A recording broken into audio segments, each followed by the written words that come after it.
So children, you have seen that how children, such type of physically challenged children like to dance and all. Same way, many of the physically challenged children, if they get an opportunity, they get a chance, they like to even play. So you see different types of, they are sitting on the wheelchair, but yet other children, the normal children, and someone who is already using a sort of shoe which is helping him to stand, he is also playing. So such type of games can be organized for such children, and already schools are organizing, even at home also when they go to the playground, they play in such manner. So it's a wonderful way to give them this enjoyment. Experts who deal with physically challenged children advise that these children must be integrated with other children. Now, you see, first earlier what used to happen, that these children, physically challenged children, they were going to a special school and studying there. But later on, experts did some research and they found out that physically challenged children should go to a normal school so that they learn more, because when they go with normal children, then they learn better, in a better way. So when they are integrated, when they are joined, both the normal children and the physically challenged children, when they set up in one place, that is called what? Inclusive education. We are going to see this. Integrated physically challenged children with other children in normal schools is called inclusive education. When physically challenged children are sent to a normal school with other children, they interact with those children and develop confidence and understanding. It enhances their learning abilities. They overcome hurdles like shyness and hesitation when they join normal schools.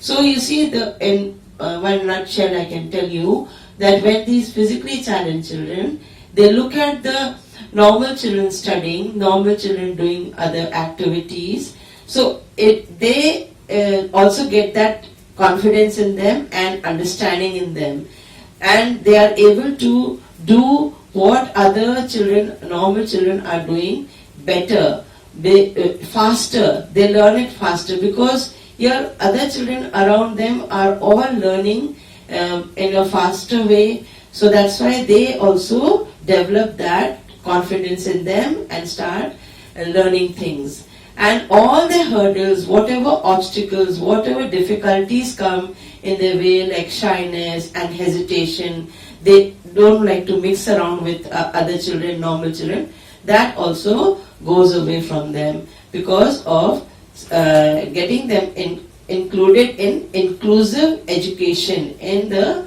same school where normal children are studying. So you see over there, these children, shyness and hesitation is removed when physically challenged children go to normal schools. When other normal children are there, one or two only will be physically challenged children. So that's why they learn up soon. And their shyness, whatever they are feeling very shy, they don't want to talk, they want to be closed in one place only, they don't smile, they don't mix around, all these things, they gets removed from them.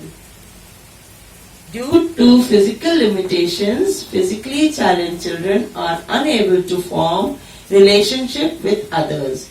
You see such type of children, when they are having such physically, they are not developed properly, so they become very shy. They don't want to go around, and you see this is how they behave. In a corner they will stand, they will not go to other children, they will not mix around with others, whether grown-ups also, they will not talk, because they feel that something is missing in them.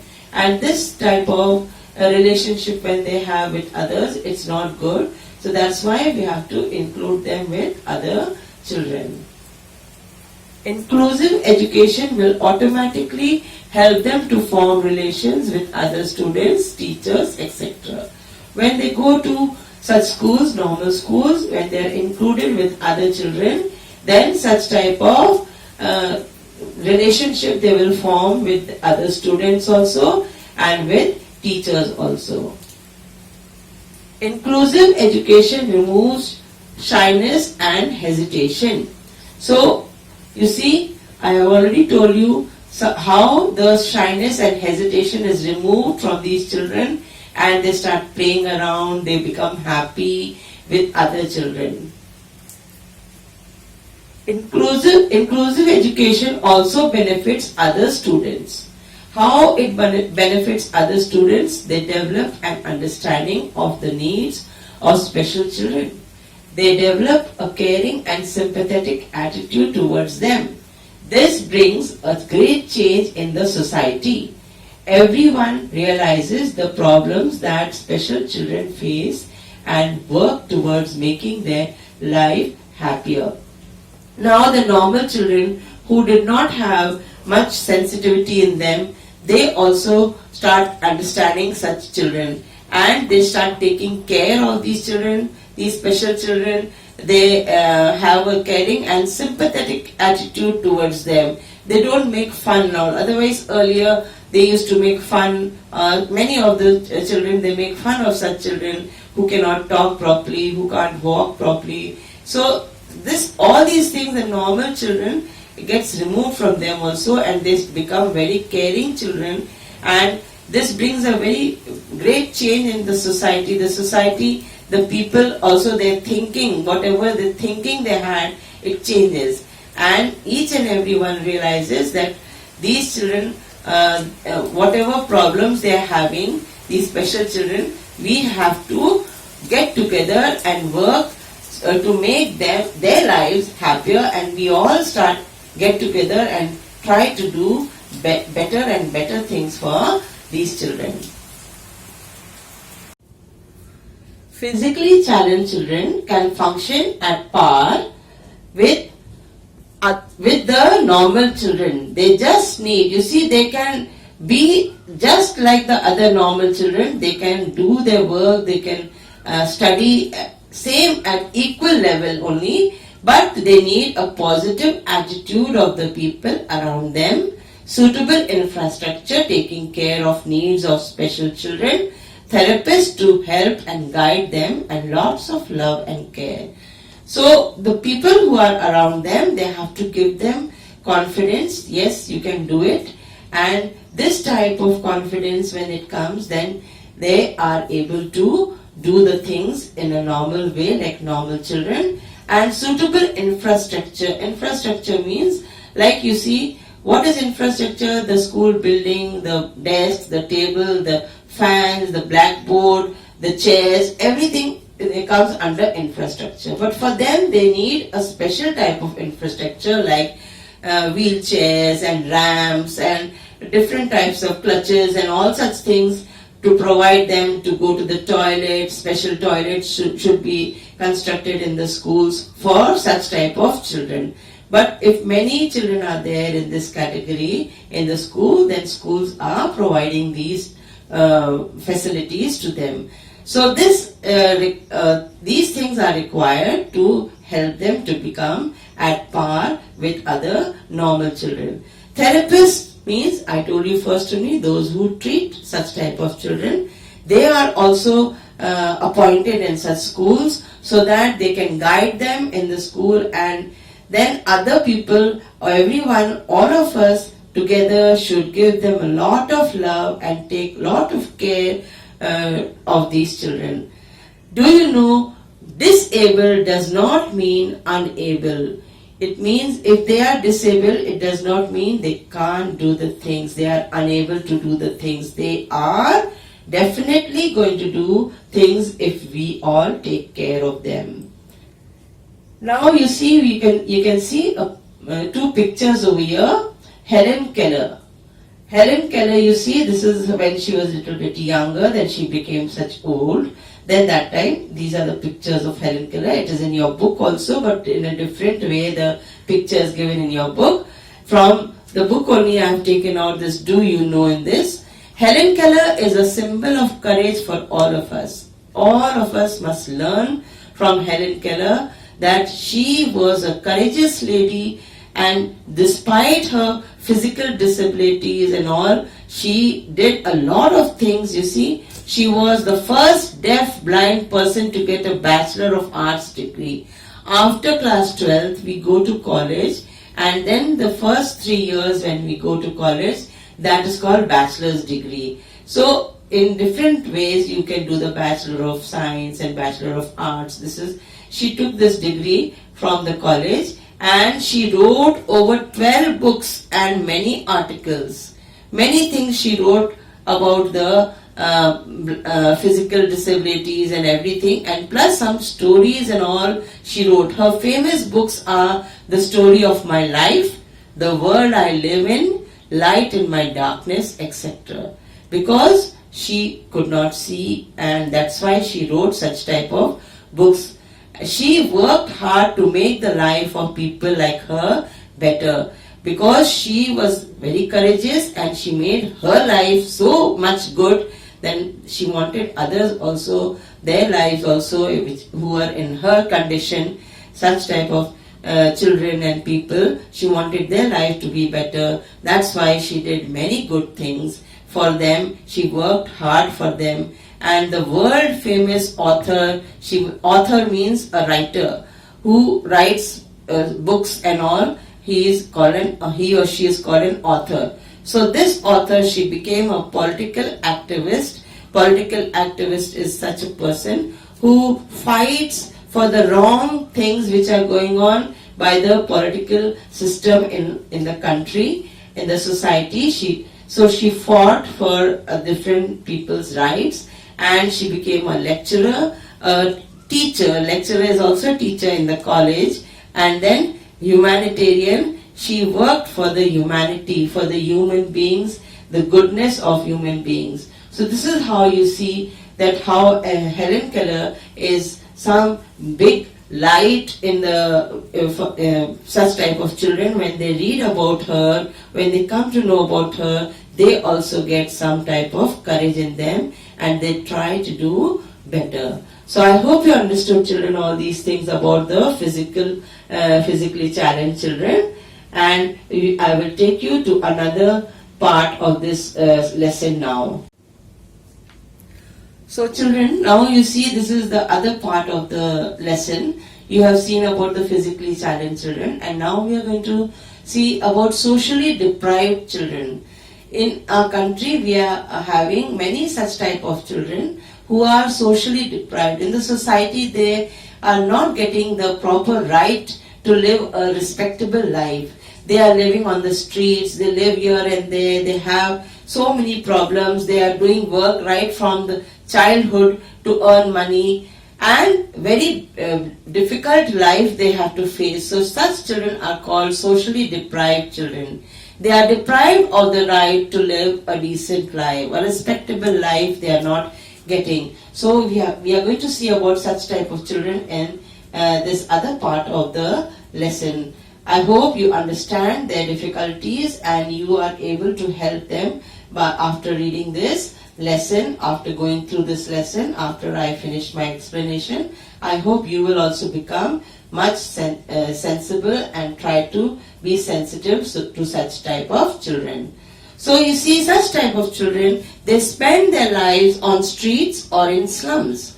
So you see, on the roads they are living. You see, this is a big pipe just kept somewhere. They are sitting inside that, sleeping there at night time. Also on the roads they spend their nights, and daytime they go and work here and there, and anyway they go and settle down. They don't have a house for them, or they live in slums. Slum is an area where you see all the poor people are living, those who go to cities. In cities also there are many slum areas like huts made, but not out of mud and straw. These huts are made of different types of plastic and tin and all, and they are living in such a area. It is called Jhopadpatti in Hindi. You must have seen in many cities, in most of the cities you will find this Jhopadpatti slum area, where these children are living either with their parents or just alone. They are orphan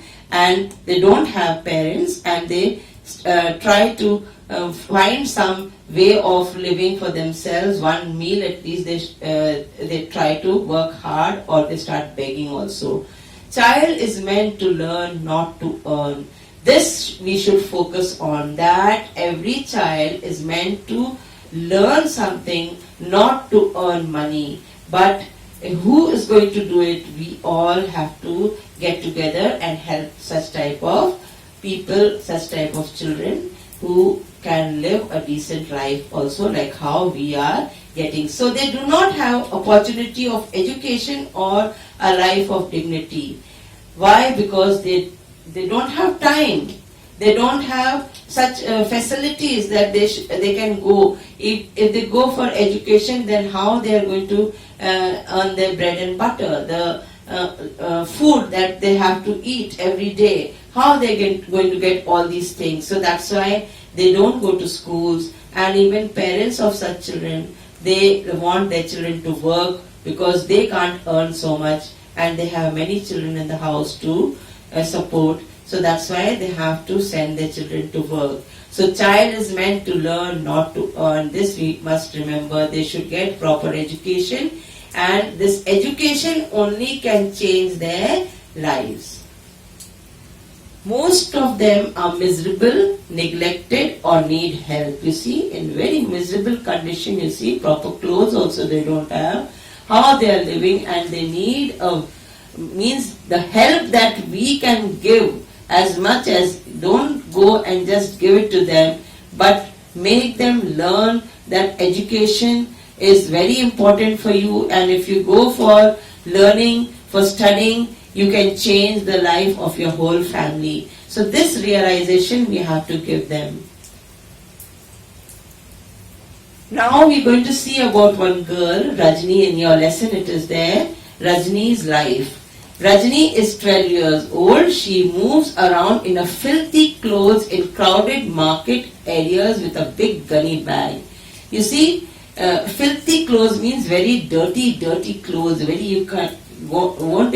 you won't like to go close to her also. So dirty she looks. But she has to do something because her life is miserable. She is not having anything to earn. So she goes with a big gunny bag, a big bori you say in Hindi, no? She takes that gunny bag, you see, and she goes and picks up waste papers, bottles, boxes, or anything that can be recycled. Recycled means when we take it to the factories, any of these things, plastic bottles, glass bottles, or different types of iron pieces or paper, all these things, when we are sending it to the recycle factories, they make it into new, they give it new shape, again it is washed and cleaned, and then it becomes into new thing. So this is the way that she earns money. She collects all these things and gives it to the people who are already sending this to the recycle factory. She sells the contents of her bag to the raddiwala every evening. The person who collects all these things from such type of children, such type of people, that person takes it, buys it, and gives her some money, and then she buys her food and all. Rajni longs to go to school, you see. She likes to go to school. Her wish is that she should go to school dressed in a neat uniform and carrying her books. Can she fulfill her dream? How? Can she fulfill her dream? How? This is a big question mark. That will she ever be able to go to school? And if this dream of hers is to be fulfilled, how? Who is going to fulfill this dream of hers? So we have to think about this and try to do better things for such type of children. So children, you see, this is the story of thousands of socially deprived children. Many children who are living such type of life, you see, how they are carrying different types of loads on their back, and other children are helping them. They don't have a suitable life, a life to play around. Their parents are unable to earn enough money due to illness, unemployment, poverty. Or you see, their parents are very much ill, very sick, and they are very poor, or they are not having jobs. Due to this reason, such type of children have to go and work. Some of them don't have parents also. Many parents want to send their children to school, but their inability forces the children to earn money. Parents, they want that this child should go to school, but because they are unable to work, so they have to, they unwillingly, they are sending their children to earn money. They earn money by rag picking, carrying loads. You see, they are picking all these rags and all these dirty things from the dirty garbage. They collect all the plastics and bottles and everything which is thrown away by us, by we people. They collect and then they carry all these things and take it to the recycle, to the Radiwala, or for recycling. They themselves go and sell it. They push big and heavy carts, work in DHABAS. You see, small work they're doing. They are pushing the cart. You see, heavy cart. The small child is pushing, working in a dhaba. Dhaba, all of you know what is a dhaba. It is on the street for such type of truck drivers and all, an eating place for them. So they go there and they wash the utensils. They carry the plates. They wipe the tables. All such type of work they do in the dhabas. I hope you understand this, children, and you see the plight of these children, and I'm sure sensitivity will come in you also. Children work on construction sites, drag cycle carts loaded with garbage. You see, cycle carts are there and loaded with such a lot of garbage. And on construction site where buildings and all are constructed, made, they pick up the bricks, the cement and sand and everything on their heads, and they work over there and earn some money. Every day they get some money, and then they buy their food, and then they somehow manage their family and themselves. Many children earn money by begging. You see, many children, their lives are on the road. You see, they don't have money. They don't earn money, they can't earn money, so they have to somehow go on the streets and beg. They are begging, you see, literally begging, and you have seen such type of children everywhere on the stations, near the temples, on the roads, on the crossings, everywhere you will see such children. Their lives are very miserable, and how we are going to change their lives, that is up to us. We have to think about it. They have to feed themselves and their families, you see. Not only themselves, but they have to feed their family members, their brothers and sisters, or mother and father. All of them, they are depending on such type of children, that they earn money and bring some food for them. You see how they are sitting and having their food. They get some little bit food, and all of them, they fill their stomach with it. What is to be done to improve the condition of these socially deprived children? How we are going to improve their lives now? You see, already the government also has to do a lot of things, is doing a lot of things, but still certain children are not getting the benefits. In our constitution, there are special provisions in order to enable such children to get education so that their lives could change. Already you know what is the constitution. You have studied in class 4 also about it. Constitution is a book in which all the rules and regulations are written, how to form the government, how the citizens have to behave, our rights and duties are given in there in the constitution. And same way in this constitution also it is given that how these children's lives have to be changed and what can be done to give them education. Our government is doing a lot to give free education, books, uniform and stipend. Now our government is working hard to give them all the facilities for education, give them the free books, free education, no fees from them, free uniform and stipend. Now what is stipend? This you see, a fixed regular sum paid as a salary or as expenses. Now such type of children who don't have any earnings but they are coming to school, so some fixed money is given to them so that they are able to other expenses what they have for food and clothes, they can fulfill those expenses. I hope you understand what is to be done and what government is doing